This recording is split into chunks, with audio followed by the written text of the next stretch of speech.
Pero algunos comentarios, ¿no? Yo creo que vale la pena reflexionar sobre el caso uruguayo un poco más profundamente de lo que lo hacemos.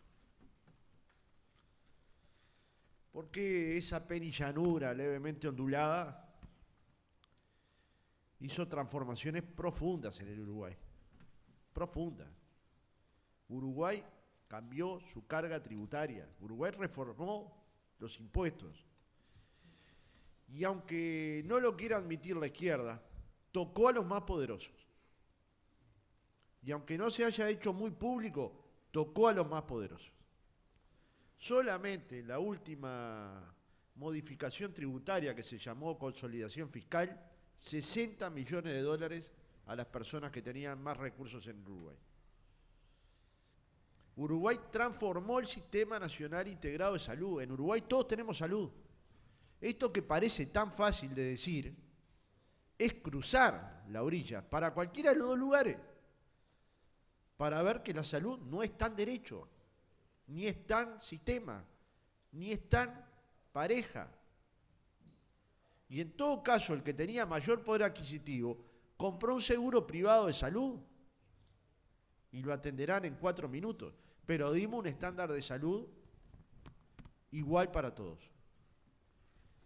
Entiendo que con la penillanura esta levemente ondulada.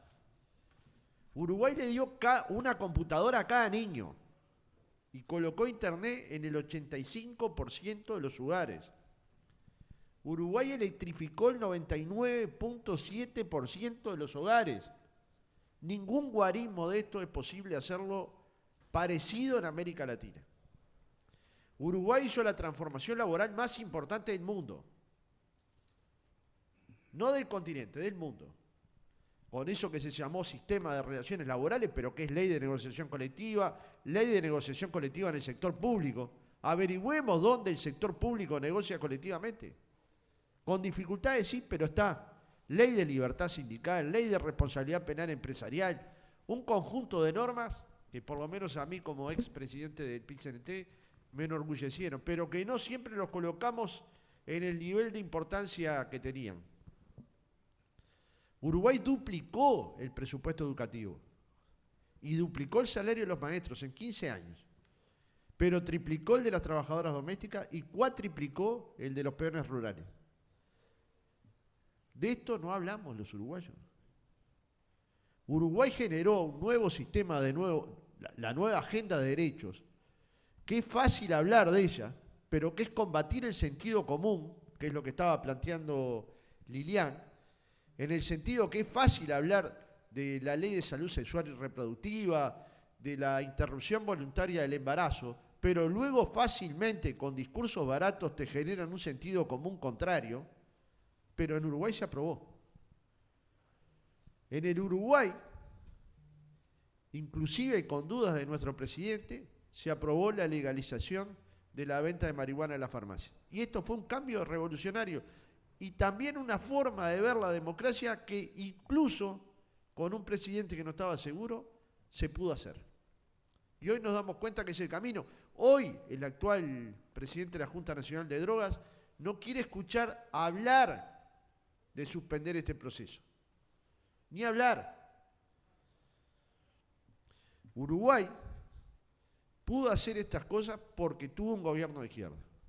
Pero pudo hacer estas cosas también porque había un movimiento sindical potente empujando, un movimiento feminista de un tamaño increíble en el Uruguay, un movimiento juvenil que de alguna manera pujaba por nuevos derechos y que impedía, por ejemplo, que no se bajara la edad de imputabilidad de los menores o que no se reformara la Constitución en el sentido más represivo de la misma. Y sin embargo, nuestro balance fue negativo. Independientemente que votáramos a la izquierda o un porcentaje dejara de votar, 1 de 4 votantes del interior nos dejó de votar, nuestro balance es de una amargura brutal, de las cosas que no hicimos. Porque no aprendimos a disfrutar las cosas que sí hicimos y que cambiaron al Uruguay de cabo a rabo. Y en cierta medida nuestros análisis siguen siendo de esta tristeza. Nos faltó tal cosa y nos faltó, pero nunca tomamos, como nos decía nuestro profesor de matemática, la lista de los saberes. Y son tan importantes los saberes que la derecha se propone, como parte de su método, quitar los saberes. Y algunos saberes no los puede quitar porque las izquierdas lo enraizaron tanto en la base social que tocarlo es un desastre. Por ejemplo, nadie se animaría a quitarle una computadora a un niño. Nadie se animaría a decir, bueno, la salud va a volver a ser salud para los que tienen mutualista y otros son pobres que se atiendan donde pueden. Nadie se animaría a hacer un cambio de ese volumen.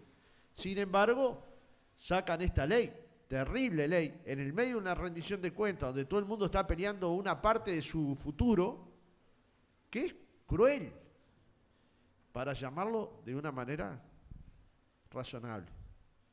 Pero es que al niño se lo coloque con su golpeador. A veces creo que hay que poner las cosas incluso con el que golpeó a la madre o el que prostituyó a niños. Y este artículo, cuando constatan que va a ser un fuerte ataque, dicen, lo pusimos por error, dice. Pero no, por error es una bomba atómica, no es que te comiste una coma. Te comiste tener que los niños compartir con los sectores más agresivos, que son los que se movilizan ahí en Plaza Libertad y por algunas excepciones logran construir la lógica que las mujeres malas que tienen hijos a su cargo y que tienen como su principal objetivo que sus padres no vean a sus hijos, imaginemos esta novela, pero lo cierto es que eso está instalado en la cabeza de los uruguayos y uruguayas y es enorme la mayoría de uruguayos que piensan de esta manera, que hay madres que especulan con sus niños en contra del padre de sus niños. Y entonces nos hablan de la corresponsabilidad en los cuidados. Eso ya está. Yo me divorcié hace 20 años y tuve corresponsabilidad en los cuidados. Lo que no está es que si hubiera sido un padre violento, naturalmente la madre no me va a dejar ver a la gurisa. Y habrá el caso de injusticia, pero por un caso de injusticia colocás una ley.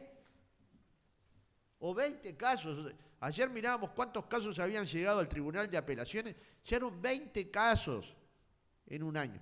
Y por 20 casos legislan para todas las niñeces. Imagínense lo que va a ser este desastre. Y obviamente castigaron al movimiento sindical. En primer lugar, modificándole normas. Y lo van a seguir castigando. En segundo lugar, bajando los salarios. Y la fuerza del movimiento sindical logró firmar convenios colectivos. Pero en el mejor de los casos, con convenios colectivos, media década perdida en incrementos salariales. Puede ser más para algunos grupos de trabajadores, sobre todo los trabajadores que tienen mejores salarios. Entonces, el problema no es que no hay independencia entre el movimiento sindical y el Frente Amplio o las izquierdas. Hay bruta independencia. Lo que pasa es que nos colocan en un lugar que finalmente nos miramos de lejos. Es insólito que nos miremos de lejos. Porque le dicen al PIT-CNT, bueno, el PIT-CNT conduce al Frente Amplio, entonces el PIT-CNT tiene necesidad de mostrarse que no tiene nada que ver con el Frente Amplio, aunque todo el mundo lo debería saber, y el Frente Amplio tiene el temor de que lo identifiquen con el movimiento sindical, porque entonces eso le coloca techo, y con los feminismos, porque entonces eso lo coloca techo, y entonces los pequeños empresarios, los pequeños productores. Bueno, pero miren, no hay transformaciones en el mundo sin trabajadores. Entonces la izquierda no puede tener vaivenes en esto. La izquierda estuvo siempre al lado de los trabajadores. ¿Quiere decir que no va a ir a buscar a pequeños sectores de comerciantes, de empresarios? Claro que sí. ¿Quiere decir que no va a hablar con los religiosos del país? Claro que sí. ¿Quiere decir que no va a hablar con los feminismos? Claro que sí. Y también es verdad que tenemos que cambiar nuestra cultura, que es un desastre. Ahora, eso hay que admitirlo. La izquierda es machista. Duele decir esto, ¿eh? Terriblemente duele. ¿Por qué? Siempre nos creemos los abanderados de los cambios sociales, culturales. En esto somos un retraso. Igual que ellos, pero para nosotros es doloroso y para ellos no. Hoy no logran las mujeres del Partido Nacional una agenda mínima de igualdad, mínima. Pero a ellos no le duelen, pero a nosotros sí. Bueno, algo tiré. Tiré todo tiré. Por lo menos Abracinca tiró hojas, que no valen nada. Yo tiré un micrófono, si lo rompí lo paga Padrón. Entonces me parece que hay una reflexión que es esta. ¿Cuál es el papel de los movimientos sindicales? ¿Es solo defender el interés sagrado de los trabajadores? ¿Es lo mismo tener un gobierno de izquierda que de derecha en el poder, aunque tan solo sea esto? Yo contesto que no. Yo era el mismo dirigente sindical en el 2004 que en el 2005. El mismo. Algunos compañeros que están acá estaban en esa dirección, más jóvenes, por cierto, ahora los veo, están arruinados. Yo no sé si las vitaminas esas que me da mi médico es mejor que la que le dan a ustedes, pero... Sin embargo, en el 2004 no negociábamos un comino, y en el 2005 teníamos convenios colectivos, se había convocado la negociación colectiva, había normas laborales, entonces no es lo mismo, compañeros. Y hay un momento que hay que decir, no es lo mismo. Y si nos parece que es lo mismo, entonces cualquiera va a gobernar al Uruguay. En 2 años, solamente en 2 años y medio, el presupuesto educativo cayó en $100 millones. El gasto en medicamentos cayó 30%. Acá Lucía sabe bien que cuando vamos a las policlínicas y a los hospitales, por más que Cipriani diga que hay medicamentos, no hay. Pero no es que te falta un medicamento específico para una enfermedad rara, que eso lo podía entender cualquiera. No, te faltan los de la diabetes, los de la presión, los del colesterol, los elementales. En 2 años le colocan al movimiento sindical una ley para modificar la ley de negociación colectiva. Y la van a modificar porque tienen los votos, será más allá, más acá. En 2 años, apenas en 2 años, el salario de algunos sectores de trabajadores cayó 11%. 11%. Son 35.000 o 40.000 trabajadores. Pero en general, 5 o 6% de pérdida. $800 millones, dice Grau, se trasladaron del sector de trabajadores a otro sector. Uno se imagina cuál es el otro sector, ¿no? No lo puedo nombrar porque capaz que termino como Bacari Guardado. Nosotros pensamos que la justicia solo actuó en Brasil. Acá nos procesaron un ministro por una llamada de teléfono. Y no nos rebelamos. ¿Y sabés qué? No nos rebelamos. Porque seguimos creyendo que la justicia es sacrosanta. Y yo creo que hay una parte de ella que hay que cuidarla, pero hay otra parte que hay que cuestionarla. Nosotros sufrimos un procesamiento por una llamada de teléfono y otro por una aprobación de una carta que luego fue firmada por todo el directorio del Brou. Acá acaban de entregar el puerto completo, sin pasar por el directorio. Sin pasar. Le entregan $9 millones a los canales privados para que todos ustedes tengan el gran gusto y honor de poder mirar el informativo de los canales privados en un celular. Imagínense que teniendo televisiones de 43 pulgadas, solo un loco mira el televisor así, ¿no? Pero, si hablas de este tema, yo he hablado ya en 50 notas, no las pasan. Y los periodistas te dicen con claridad, no te gastes, no la van a pasar, entonces las empecé a decir en vivo. Y bueno, ya ni me entrevistan, entonces. ¿Hasta dónde llega la democracia, entonces? Hasta donde tocan los medios. Recuerdo una frase en aquel acto en Punta del Este, cuando marchamos en el 2002, que Castillo decía, vamos a llegar hasta donde la democracia nos permita. Acá vamos a llegar hasta donde los medios nos permitan. Y cualquiera que los desafíe, tranquilo, no te pasan. Siempre hay formas de esquivar esto. Ahora, este es el nivel de la derecha que enfrentamos, que es el mismo nivel de lo que le está pasando ahora a Pablo Iglesias en España. Ahora sí se determina que hubo una gran mentira sobre Pablo Iglesias en España y no nos podemos callar, ni en Uruguay ni en España. Y si nos callamos nos aplanan. Ni nos podemos ir porque nos persigan, porque es acá donde tenemos que dar nuestra lucha.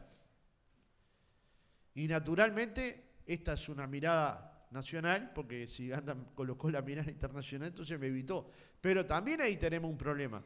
Cuando yo era jovencito, los informes de los gremios empezaban por un informe del mundo, de Latinoamérica, de la región y aterrizaban en el Uruguay. Entiendo que eran enormemente largos, ¿no? Pero abreviándolos, digamos, yendo a la racionalidad del tiempo que hoy manejamos, no es posible que no tengamos en nuestras agendas como prioridades lo internacional. Yo acabo de venir también de Chile, acabo de venir de hablar con el presidente Boric, que tiene la edad de mi hija. O sea, imagínate que hablo con un presidente que tiene la edad de mi gurisa. Y están bárbaros. Pero claro, le falta lo que dijo Lilian. No hay pueblo organizado. Hay mucho pueblo, pero sumamente desorganizado. Y miran en el... Y yo que estoy yendo a buscar experiencia fuera del país para ver qué le podemos agregar al Frente Amplio, ellos están mirando al Frente Amplio como experiencia. Por una cosa que yo también valoro. Valoro y valoro mucho. Que el Frente Amplio tiene liderazgos y ha tenido liderazgos de una enorme potencia. Tabaré Vázquez, claramente Pepe Mujica, Mariano Arana, Danilo Astori, pero que sin ellos tiene guarismos de votación superior al 40%. Sin ellos ya al mando de los partidos.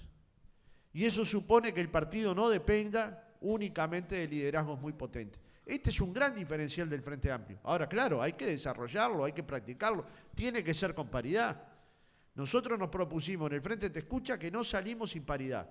Un dolor al principio, te putean en chino todos, ¿no? Pero al final contás y hay paridad. O sea, que no se puede, no, sí se puede. Hay que tomar una decisión política y hacerlo, punto. Y hacerlo tiene dolores, sí, tiene dolores. Como todos los cambios culturales y profundos que se quieran hacer. Entonces, ¿dónde está el desafío hoy? Bueno, que no nos entrampen. Porque si todo el tiempo están colocando al movimiento sindical como Satán, al final quien está en el movimiento sindical se cree Satán. Y si no nos defendemos de esos ataques, porque decimos, más vale andar con perfil bajo, y yo no te defiendo a vos, porque capaz que si te defiendo a vos me atacan a mí. Bueno, mira, si no nos defendemos todos, nos atacan a todos de a uno. Y de a uno nos rompen a todos. Si no han podido hasta ahora, es porque no estamos de a uno. Somos miles y miles organizados. El otro día no estaba en Uruguay cuando el paro, pero por suerte pude ver algunos videos y sobre todo pude escuchar los cuentos de mi compañera, de mis hijos, de lo que fue la movilización. Bueno, mientras se cita eso hay esperanza. Ningún país en el mundo puede movilizar lo que el otro día movilizó el PIT-CNT en un paro de media jornada. Ahora, luego eso hay que hacerlo jugar para el lado izquierdo de la vida. No es que no hay blancos, colorados, independientes en el movimiento sindical, está lleno, son de izquierda. Creen en la igualdad social, creen en la lucha de los trabajadores para transformar. Eso no necesariamente quiere decir del Frente Amplio, ¿no? Entonces, hay una primera consideración para hacer. Toda la izquierda no está dentro del Frente Amplio. Y la modestia nuestra tiene que ser ir a buscar a los que no están. Y algunos vendrán y otros no. Pero tienen que estar las puertas abiertas para todos. Y lo otro, entender lo que Mujica le llama cambio de época. Perdónenme, pero para todos los que tenemos más de 50 años, el mundo en el que nos criamos, nos aprendimos a conocer, vivimos y convivimos, se está muriendo. Y es increíble lo que nos está pasando, porque nadie quiere que le toque ser la generación de un mundo que se muere. Nadie quiere, pero nos tocó. Y hay un mundo que están haciendo, que viene con otra cultura, con otra forma de relacionarse, con otro intercambio, con otras prioridades políticas, con causas éticas más profundas que las que teníamos nosotros, que creíamos tenerlas, más profundas que ellos, pero no las teníamos. Yo soy de una generación homofóbica, machista, patriarcal, misógina y que creía que la revolución estaba a 30 metros y estaba a 30.000 kilómetros. O sea, teníamos un análisis de la realidad tan equivocado que veíamos todo a 30 metros. Y así nos partimos la cabeza 30.000 veces. Reconozcámonos como una generación que se está terminando, de un mundo que se está terminando, pero no trabemos a que la otra parte del mundo, a la que están haciendo, desarrolle una izquierda popular, democrática, participativa, amplia. Y eso, compañeros, supone dejar lugares de poder. Y eso supone que no todos aspiremos a ser presidentes. Hay un momento en que nos viene una alergia de que pues, es la crisis de la feria, ¿no? La feria le llamamos a la compra de verduras, pero yo no voy a comprar verduras nunca, pero algunas veces, pero voy a comprar porquerías viejas. Y entonces el que te encuentra en la feria te dice, pa, qué bien que andás vos, tenés que ser presidente. Y atrás viene Carolina, y él mismo le dice, Carolina, sos vos, ¿eh? Y si llega a pasar Yamandú, y el gordo Vergara, y al final somos 60.000 presidentes en Uruguay. Y bueno, la verdad que son pocas las personas que pueden aspirar a ese lugar. Y los demás, con humildad, los tenemos que apoyar desde el lugar que nos toca. Y jugarnos desde el lugar que nos toca. ¿Esto supone que las organizaciones sociales se expresen? No, para nada. Pero supone sí que actúen sobre la realidad. Porque esta realidad que estamos viviendo hoy no la cambia solo un partido político. Aunque se mate. La cambia si hay pueblo organizado empujando un cambio de un modelo neoliberal que, como dijo bien Siganda, ha concentrado la riqueza, ha trasladado recursos. Bueno, el Tato Olmos lo expresa bien, dice, bueno, han hecho algo increíble, hacer funcionar la ley de gravedad al revés, ¿no? El derrame es de abajo hacia arriba, ¿no? Es increíble, pero se ha trasladado en el Uruguay, que hoy tiene un producto bastante superior al de 2019, pero resulta que los pobres son más pobres, que hay más cantidad de pobres, que los asalariados ganan menos. Entonces, yo estoy optimista de que se puede hacer. Estoy optimista por lo que pasa en Chile, porque se darán algún golpe, pero están cambiando. Se van a dar 50.000 golpes, pero están cambiando. Han logrado formular un gobierno paritario. Han logrado, con dificultades, porque en eso siempre se te mezcla a querer más de lo que podés, una reforma constitucional. Tal vez en el tránsito al libro de la reforma constitucional se cometieron errores que luego se pagan, pero ojalá que no se pague con la derrota.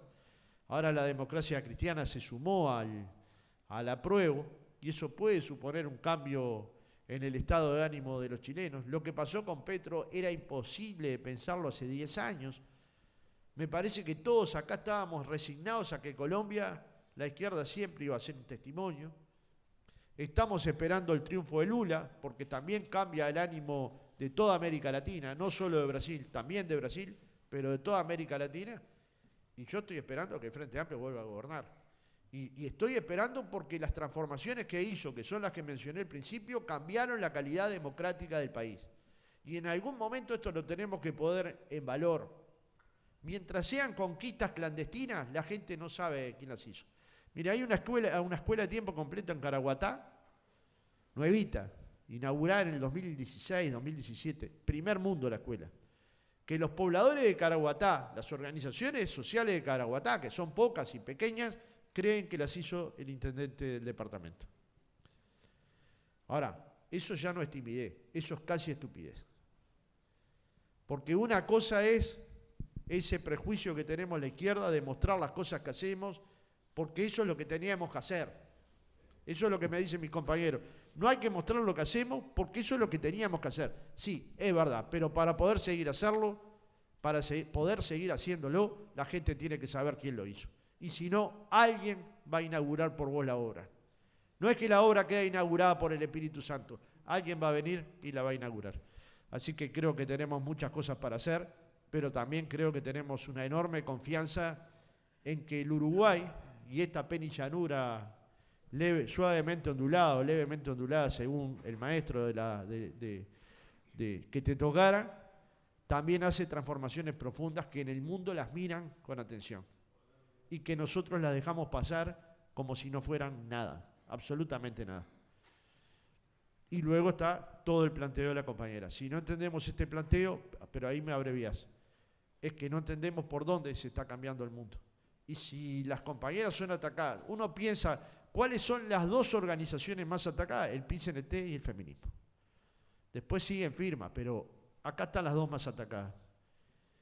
Dime a quién ataca la derecha para saber dónde están las ideas que están transformando el mundo, ¿no?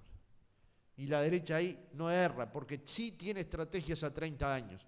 ¿Cuándo empezó a hablar de ideología de género? Hace 30 años. Y nosotros decíamos, es una discusión que no va a penetrar en Uruguay. Nos equivocamos. Penetró y hoy es una posición dominante en Uruguay. Bueno, si habrá que pensar a 30 años, ¿no? Que en cierta medida es lo que algunos de los compañeros, particularmente Siganda, invitaba, ¿no?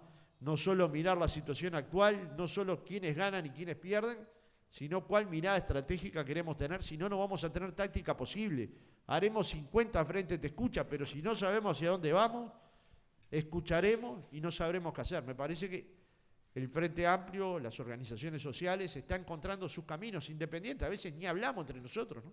Esto la derecha no lo debe de creer, pero yo desde que me fui al PCNT volví una sola vez al tema del referéndum, al conteo del referéndum. Más tengo que ir a buscar un bolso que dejé ahí. Termo y mate no, porque dejé de tomar hace mucho tiempo.